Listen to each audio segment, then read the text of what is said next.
Alors, bonjour, chers élèves. Toujours dans la même leçon, les fonctions par rapport au nom. Donc, vous avez vu dans la première partie l'épithète, la fonction épithète, comme fonction qui est une expansion du nom. On a vu aussi le complément du nom. Alors, dans cette troisième partie, on va voir la position. D'accord ? On va voir la position. Donc, la position, vous avez, je crois, déjà une idée avec l'adjectif apposé, mais on va voir dans cette leçon quelques exemples et quelques explications qui vont vous servir à comprendre cette fonction. Commençons d'abord par savoir donc qu'est-ce que la position. Alors, la position est également une expansion du nom. Donc, elle est considérée comme une fonction parmi les fonctions qui sont des expansions du nom, avec l'épithète et le complément du nom, bien sûr. Alors, quel est le rôle de la position, de cette fonction qui donne des précisions sur le nom noyau? Alors, elle consiste à compléter le nom en lui ajoutant un groupe de mots ou un mot qui s'y rapporte. Ce groupe est séparé du nom par une virgule. Généralement, les mots les éléments apposés, ils sont séparés du nom qu'ils complètent par une virgule. On va voir ça d'une manière très claire avec certains exemples. On prend la première série d'exemples, d'accord? Alors, première phrase, Élisabeth II, reine d'Angleterre, a anobli Agatha Christie. Donc ici, reine d'Angleterre est un groupe de mots qui présente une apposition. La même chose ici, dans le deuxième exemple, j'ai rencontré Sarah. Alors, ici, Sarah, pour donner plus de précision sur le nom Sarah, on a ajouté ta cousine. Ce groupe nominal est un élément apposé qui permet de préciser Sarah, comme dans le cas dans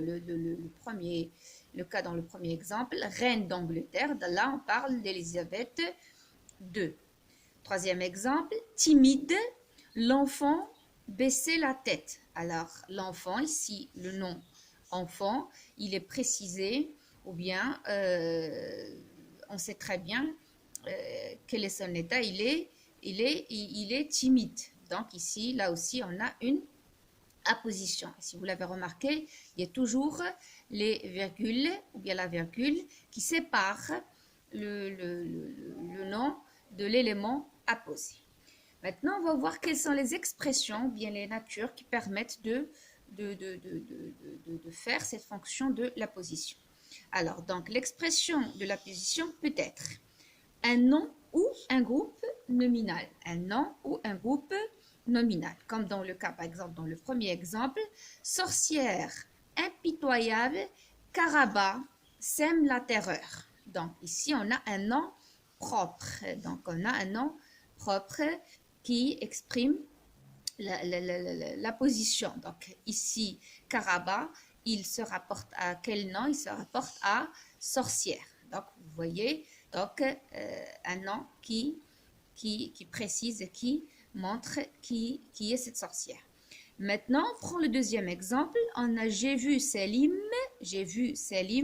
qui Selim, ton ami. Alors là, on a un groupe nominal qui sert comme élément apposé et qui parle ou bien qui précise Selim. Alors, c'est qui Selim? Selim, ton ami. D'accord? On prend un autre exemple, un autre groupe nominal apposé. Le catcheur, d'accord? Véritable colosse. Là aussi, on a un groupe nominal. Là, c'est l'élément apposé. Donc, véritable colosse m'impressionne. D'accord? Donc, la position peut être aussi, on peut utiliser pour la position un pronom, comme dans l'exemple de Luc ment, mais Paul, lui, dit la vérité. Alors, lui, ici, il se rapporte à Paul. Donc, c'est un pronom. C'est un pronom. Donc, ça peut être aussi un adjectif. d'accord? Un adjectif comme dans l'exemple content, pardon, comme dans l'exemple contente, contente, la fille sautait de joie. Donc, la fille, donc, sautait de joie, d'accord? On peut aussi avoir comme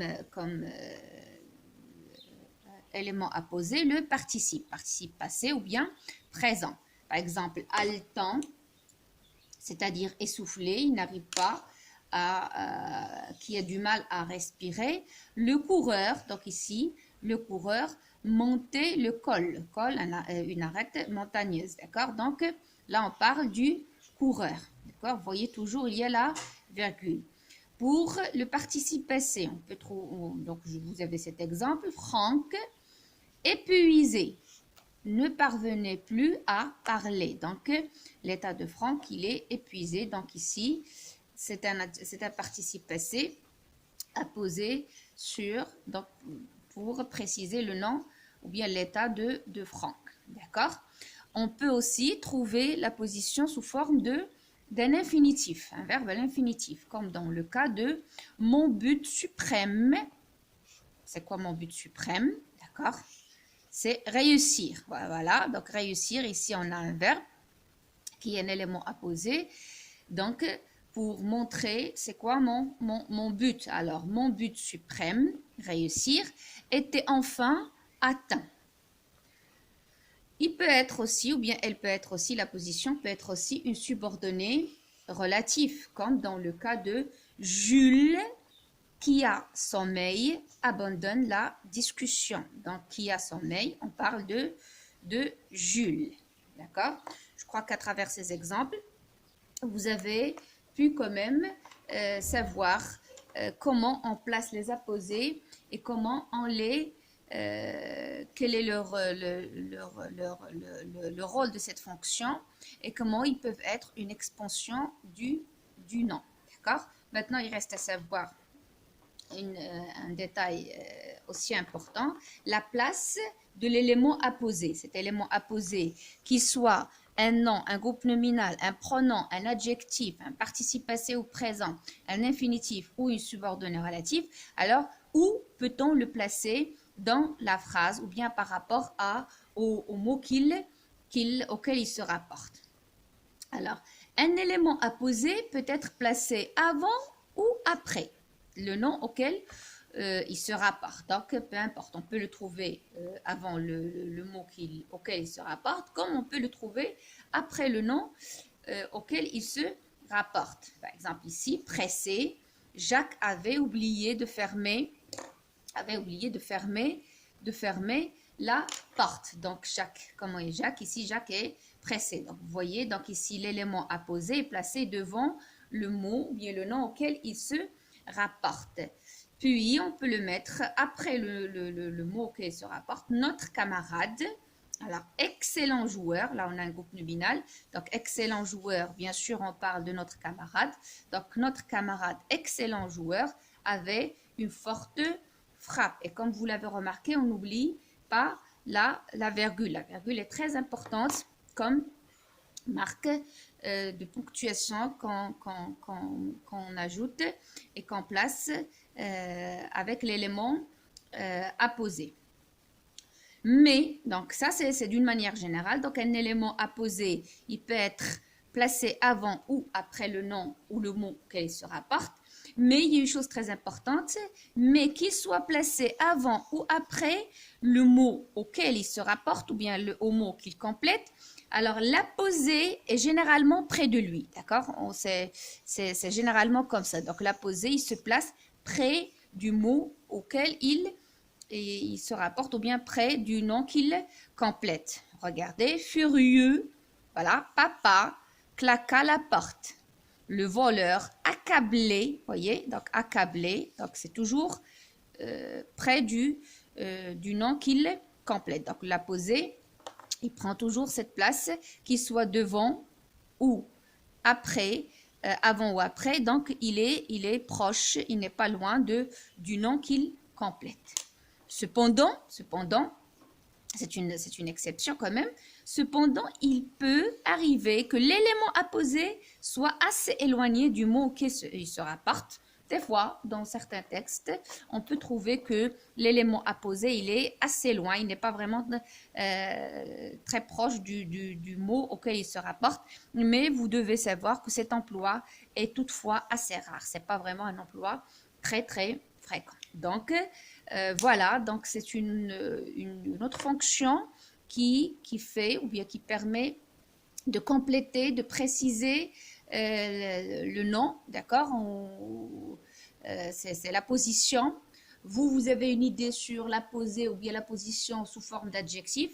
Maintenant, vous savez que c'est une fonction qui peut être exercée par plusieurs natures. Il peut être, donc la posée peut être un nom, un groupe nominal, un pronom, un adjectif, bien sûr, vous le savez, un participe passé ou présent, un infinitif, une subordonnée relative.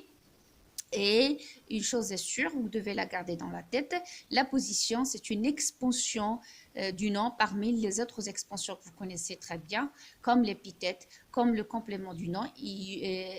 Donc la position joue le même rôle, elle complète, elle précise le nom. Voilà. Et pour bien maîtriser cette notion, je vous invite à relire, bien sûr. Si vous prenez votre manuel, la page 324, vous allez trouver une petite règle, la fonction apposition, et vous allez trouver dans cette règle, dans cette définition, presque tout ce qu'on a vu dans cette petite explication. Et je vous demande, s'il vous plaît, de l'écrire sur votre cahier de leçon, d'accord, puisqu'on n'a pas le choix pour l'instant. Donc, vous l'écrivez sur votre cahier de leçon. Et je vous invite quand même à faire l'exercice de la même page, les exercices suivants. Voilà, l'exercice 1, 2, 3 de la page 325. Voilà, vous les voyez ici. Donc, 1, 2 et 3 pour bien maîtriser cette fonction et cette notion. Et pour terminer, je vous dis au revoir, bon courage et à la prochaine vidéo. Au revoir.